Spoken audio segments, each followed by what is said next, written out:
Ice cream cones. Hey, can they violate your Fourth Amendment rights? Well, let's take a look at this situation.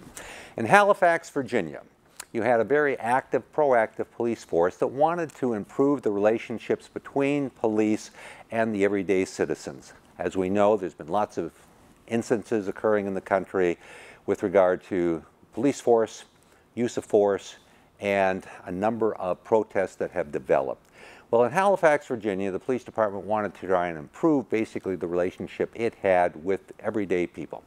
So it started a program whereby officers would stop a car and then cite the driver and the various residents of that car, the passengers of that car, for driving without an ice cream cone, and they would proceed to hand out ice cream cones to the driver and the passengers in the vehicle.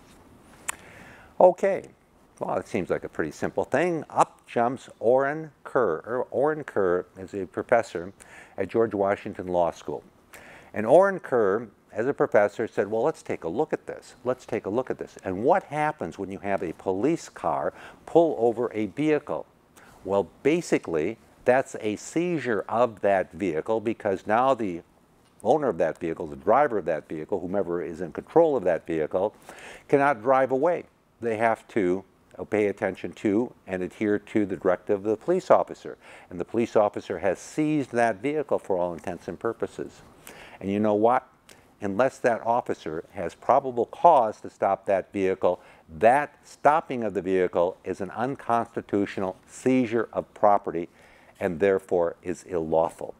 So what can be done to prevent the Halifax Police Department from passing out ice cream cones? Well, some organization, some individual may want to seek a restraining order that prevents them from going on and doing this goodwill work that they have been attempting to do. Okay. Well, once again, we see that we in the U.S. are extraordinarily privileged individuals. We have lots of freedoms, lots of liberties.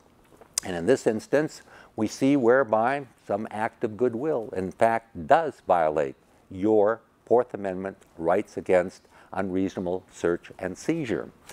And the individual who may bring an enjoining action against the Halifax Police Department may also be an individual or organization that will then seek to bring an enjoining action later against that guy who shows up on everybody's rooftop around Christmas time and hands out gifts and prevents Santa Claus from doing that.